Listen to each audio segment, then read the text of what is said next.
Time to Reason. My name is Donnovan Simon, and it's a month where we're going to focus on our women. March 8th is International Women's Day, and today I have the pleasure of having a conversation with some great women. I've got Dr. Sandra Palmer. She's a business consultant, strategic planner, entrepreneur, professor, who holds a doctorate in business administration and has done a whole lot of stuff, and she's from Jamaica as well. And we also have Jacqueline Edwards. Currently she's the president of the Association of Black Law Enforcers here in Canada, ABLE. She's been the president since 2019, but she comes with 28 years plus of experience in the correctional services of Canada, and has a passion for equity and inclusiveness, diversity, and achievement. So I'm pleased to have them as a part of What-a-Gwaan today. Dr. Palmer, Jacqueline, welcome. All right. Thank you. All right. Where was I for start with the pato word of the day? Probably sure. Sister Palmer, Right. I can jump in with the Puppy Show word first, because What is your sentence? why my sentence would be me and on a Puppy Show. Fair enough, and I totally agree with that. Totally agree with that. We're going to talk about defining success as a Black woman, and I appreciate you ladies taking the time to join us here on What-a-Gwaan National. Maybe where we should start, and I throw it out to both of you, with defining success. How would you define success? What does it mean to you? My sister, you want to go first, or you want me to jump in? You can jump in. Go ahead, Jacqueline. I'm happy to start. For me, success is really about contributing in an impactful way, and making whatever space you entered in, leaving that space a little bit better than you found it. Success for me also means being my authentic self, me, just being who I am and bringing my complete self, spiritually, emotionally, mentally, my Blackness, my womanness, my family values and beliefs, all of that bundled up for me is success. But concretely for me, success is the contributions that I'm able to make that just makes the space, the place that I entered a little bit better than I found it when I'm about to leave. And I also measure success in terms of my ability not to just lift as I climb, but to push as I climb. So I would leave it there for now. Awesome. Dr. Palmer, To follow on what Jacqueline is saying, for me, success is the realization of a goal. A goal that is meaningful, something that I personally want to achieve. And what are some of those goals? To be able to shine light on a situation, to bring solutions to problems, to leave everyone I make contact with better than I found them. I want to be a light in a room, a light in a dark place, or to bring brightness and solutions wherever I walk, whether it's in my personal life, whether it's in my professional life. Success also means for me to banish self-doubt as a Black woman, to banish the doubt, to remove excessive scrutiny. Success also has to do with confidently and without how would I say it, with unapologetically being who I am and whose I am. Being authentic is about success, being whose I am. I'm a child of God. and I don't leave that anywhere. I don't impose my beliefs or faith on people, but I think it's important when you are successful, if you have to leave behind or if you have to deny any aspect of who you are, then you really are not going to achieve complete success. And to build on what my sister said, it really is about the impact you have not only on others, but how has that helped you to be a better person? How have you grown? Yes. So as we talk about that, and Dr. Palmer, let me come to you with this one. It's a month where there's going to be a lot of activity focused on our women, but there's always this measuring as it relates to the male counterpart. Is there a different standard for success between men and women? What does society say? Yeah, it's an interesting question, and I always say that you have to face reality, and the reality is that the answer is yes. It should never be a competition between ourselves and our male folk. We all bring different energies and different things to the table, but the fact is that as Black women, we are held to a different standard. We definitely are. And what it means is that, generally we have to be smarter. We have to be able to jump higher, run faster, AKA meaning that you have to be better than anybody else in order to shine and in order to be seen as successful. The bar is much higher. And I say that without apology. You will walk into a room, and using my own example, as a professor or to lead a session, and others would be looking around like, so where is the facilitator? Where is the professor? Because clearly it could not be you, because you don't fit that mold. And it's double jeopardy, it's gender, it's race, so it is a different standard. We tend to want to measure our women folk in terms of outward appearance, physical beauty, things like that. No, I'm not saying that that's not important for whoever it is, but that's just a small dimension of who we are. We are more than how we show up in our physical bodies, that we never signed up for or signed an agreement for. It's an accident of birth. And if something is an accident of birth, then how could it be something that you're going to use to judge or to make a differentiation, So I think that the standards are clearly different. I don't know if that will change anytime soon. So we may have to just continue being smarter and jump higher and run faster. Yeah, and talking about run faster and jump higher, because there have been many successful Black women. I think of Serena Williams. I think of, Gina Gostine here in Canada, Michelle Obama. I'm just talking names. Elaine Thompson, Hira, out of Jamaica. The vice president of the United States has some Jamaican roots to Kamala Harris. So clearly there is that possibility. Clearly there's the possibility for achievement.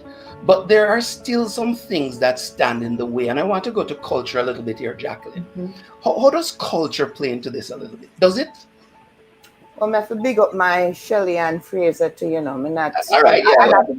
I'm not understanding Shelley's name not coming into that equation. But the list long, we can't get over this, yeah. Culture is a significant piece in everything that we do. In terms of the culture we bring to the environment and the spaces that we step into, as well as the culture that exists within the spaces that we're trying to get into. For example, if you work in a primarily or historically male-dominated industry, such as policing, such as corrections, such as most of the justice sector, and that culture has not been as representative or embracing of women in positions of influence or positions of authority, or educated, strong-minded women who have no problems with the bar being set higher or being assessed with a different standard. If that culture is not inducive of who we are and what we bring, it can make or break you. That culture has often denied women opportunities for even access, let alone success. That culture often collides with smarter, brighter, stronger, more able-bodied women who are no longer having to take a back seat to our men. And I'm not suggesting that it is the men per se. It's the culture that has put men often on a different level, in a different pedestal, in a different space than they have women. So now women come into that culture, Donnovan, and it often clashes, right? And but I want to say that in my experience, culture such as, I'll say, I'm a Jamaican woman, born in a Jamaica, came to Canada when I was 6 years old. You cut me a Jamaican. And when I go into the workplace, when they say good morning, me say morning. When they say good night, me say, all right, see you tomorrow. Right? So I think we can work into these environments and maintain a level of professionalism without losing who we are and losing our culture. The one thing that I found most difficult or different is when I was growing up, pass a grown person, pass somebody without saying good morning. Right? And you would step in the elevator and you'd be like, good morning. And people look like you, like who you talk to. And they're looking behind you and you're thinking the culture is not even conducive of respect, just saying a good morning or a good. So when I say culture, I mean something as simple as that. A good morning, a may I, you see somebody eating them food, you don't reach into the people them food and just kind of help yourself, because them something there is that not going to work out really good, right? So so as a Jamaican, how do I ensure that I don't impose my culture onto others, but instead, how do I integrate my culture into others, and how do I also learn the culture that I'm walking into and have a really nice blend? Yeah, and I mean, as we talk about the whole fitting in, and Dr. Palmer, let me bring you in on this one. The role of education as a part of the success of Black women. Yeah. Where does it fit? Yeah. It's extremely important. I mean, I just want to pick up on something that Jacqueline said before I answer your question, because it's very important that we look at the culture as a river. Culture is not static. It's always flowing. And when we look at gender roles and we look at ethnicity and race, there are two things that come to mind. If we talk about gender, if I say kind, caring, and sensitive, and I say ambitious, powerful, and strong, immediately people make a mental connection between those words and a gender. And, it would be caring, kind, and sensitive to be female, woman, and strong, powerful, and ambitious to be male.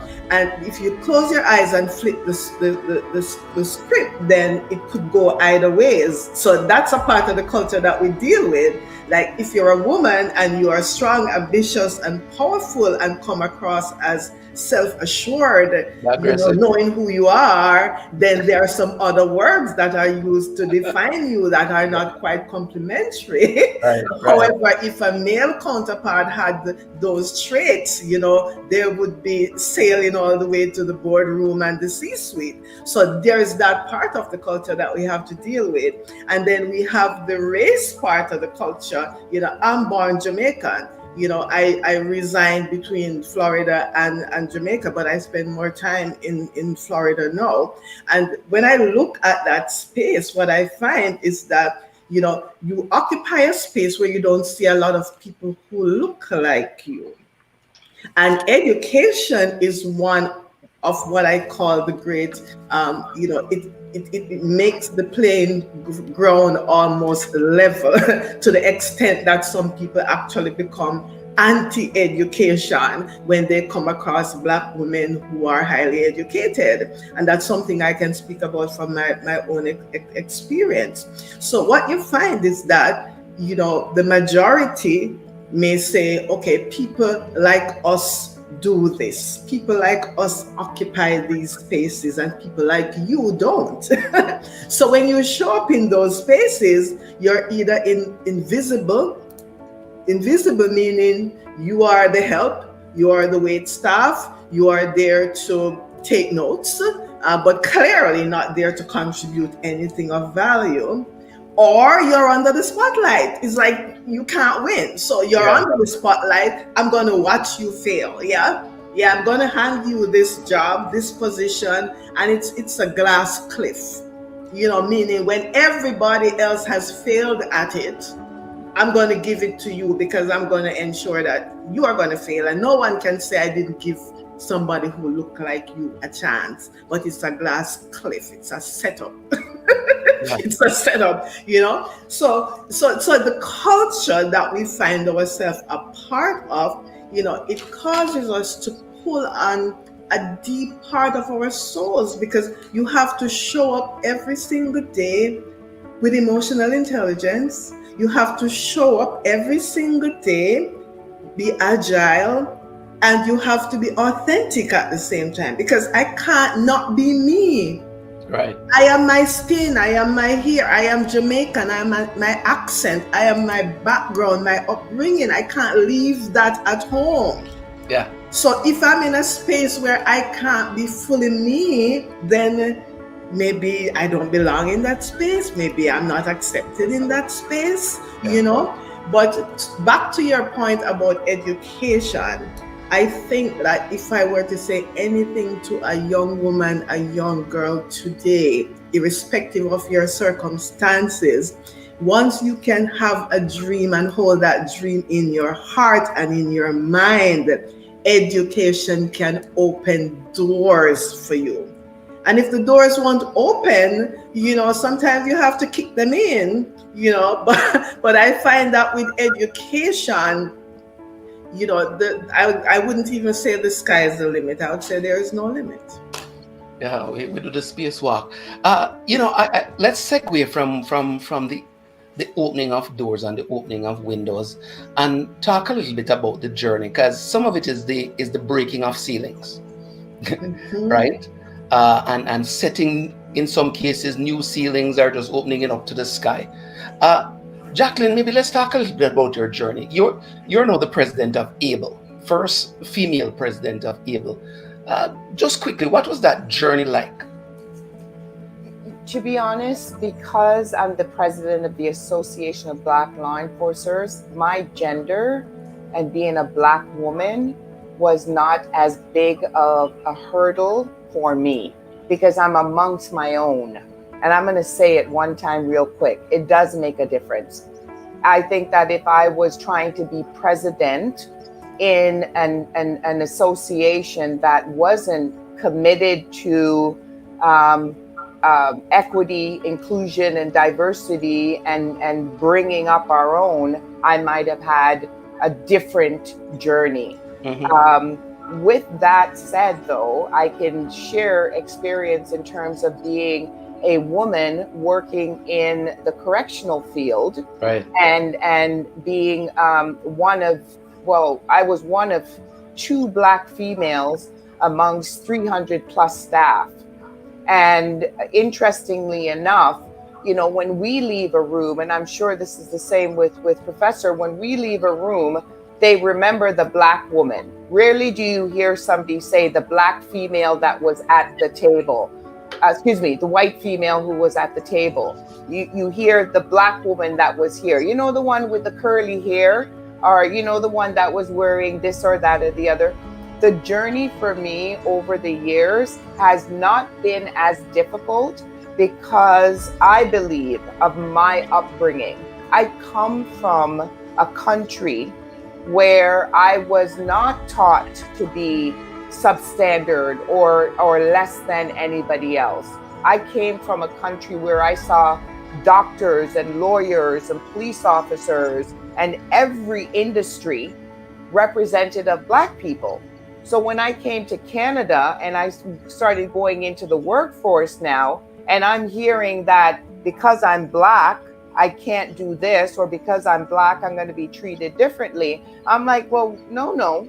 We've been Black police officers for years. We've been professors for years. Y'all need to just quit. Y'all need to just chill and realize that this might be my first go here in Canada. But we have intelligence, we have business owners, we have brilliance.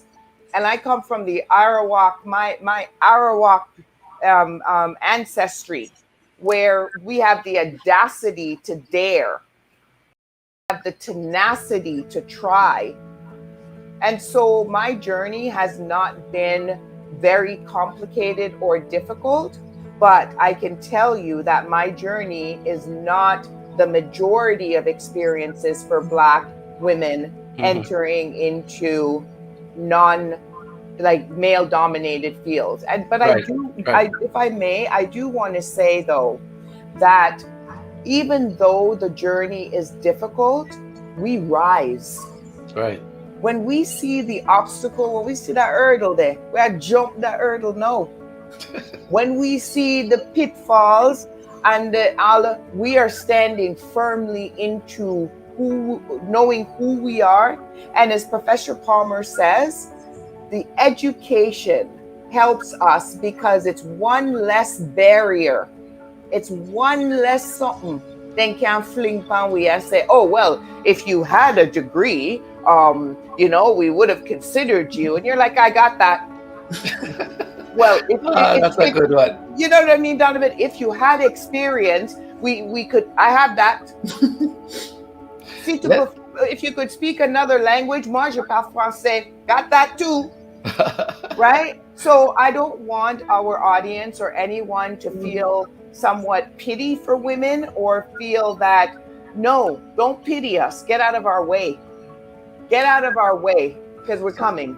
Yeah, I like that. Let's go down the path though of, a formula. Doc, you have gone and done a number of things. If you are doing a session today, and for this month we're going to be talking with our ladies a lot and focusing on some of the issues. What does that success equation look like? Wow. So to get it as brief as I can in a segment like this, because that's like 3 lectures, a series, right? I would start by saying, as a woman, as a Black woman, you should start by expanding your vision of what you can achieve. Expand your vision of what you can be, what you can become. What does that mean? It means that you have to show up every day. You have to confront the obstacles. You have to confront the roadblocks. And you have to transform them into opportunities. Sometimes it may seem difficult, impossible, but you have to be resilient. You can't be thin-skinned, as my mother would say. You have to show up and you have to tough it out. And I think when you have that enlarged vision of self and who you are, what you want to accomplish, that there is no obstacle too great that can stand in the way of your success.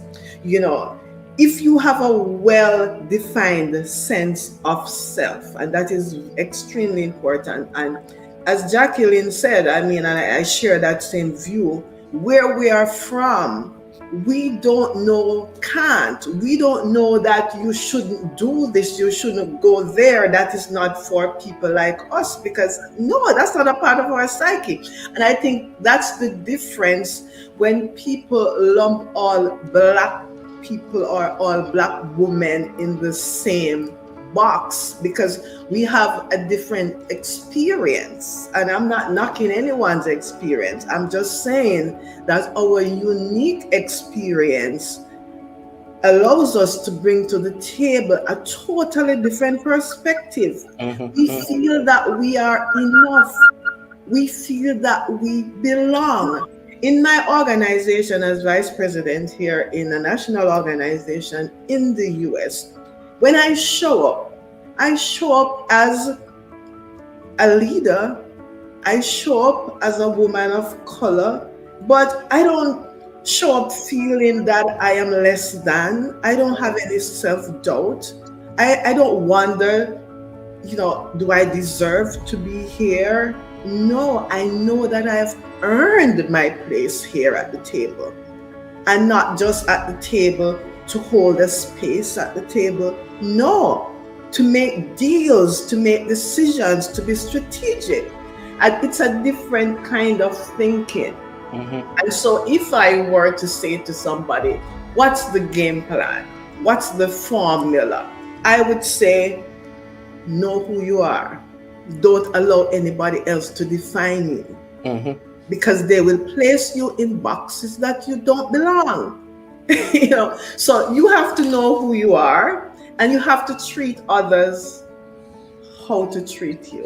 Hey, that Dr. Palmer, if I may, Donnovan, Dr. Palmer took that exactly out of my mouth.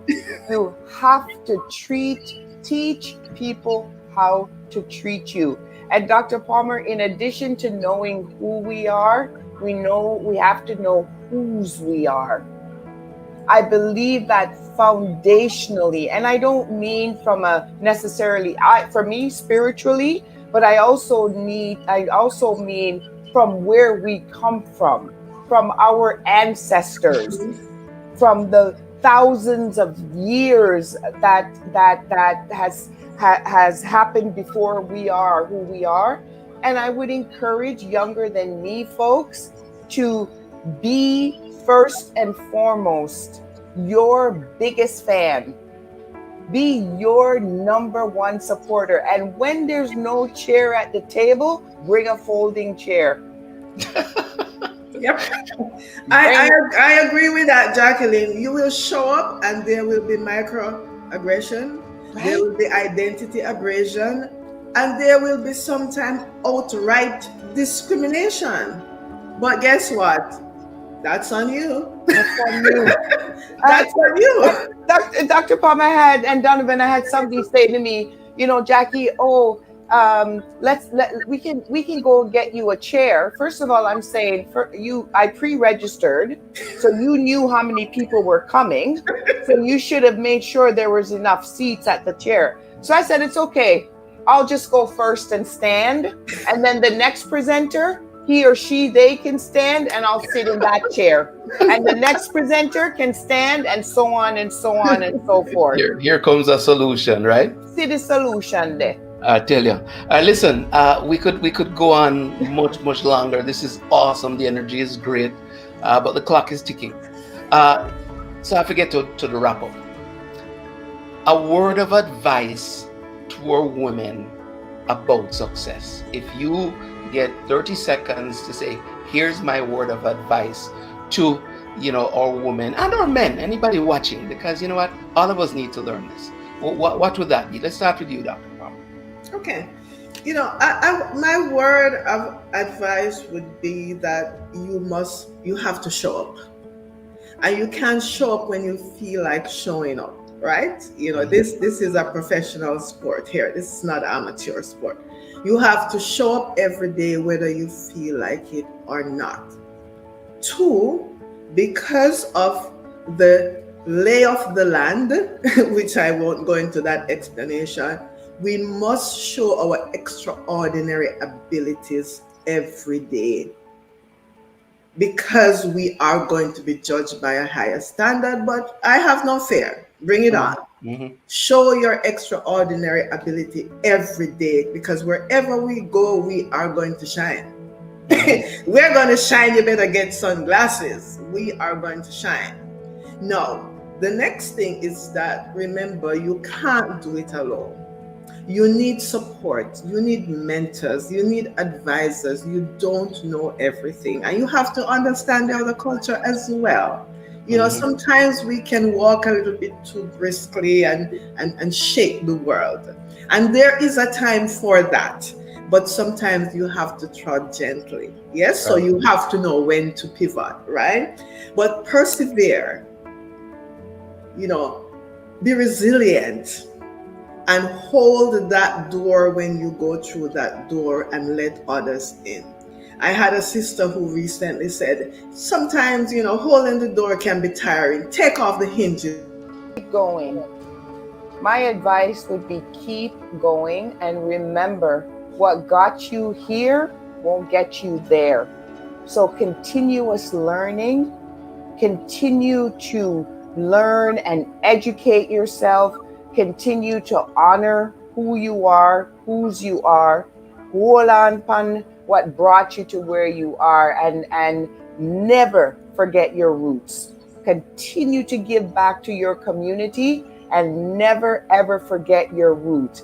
And lift as you climb, but lift as you climb as well. If somebody is better served to go ahead, push them ahead. Trust me, because they will reach back and bring you up with them. Don't wait until you get to where you are before you help somebody else. And build and nurture relationships, Donnovan. As successful women, we need to remember to build relationships and nurture them. You cannot do it alone. Remember to take off the cape sometimes. You're not superwoman 24/7. Balance. All right. Balance, I hear. Lift as you climb. Those are the two things I possibly take away from this. Dr. Sandra Palmer, awesome to have you. Jacqueline Edwards, thank you for being a part of What-a-Gwaan National on our discussion today. My pleasure. Dr. Palmer, it was a pleasure to share this virtual platform. I'd love to get your contacts after and stay in touch. And Mr. Simon, big up on yourself. Big up on yourself. All right, sounds good, guys. Take care. All right. All the best. All right, an awesome discussion on defining success as a Black woman as we celebrate International Women's Month and International Women's Day and other things that will happen. Soon come back.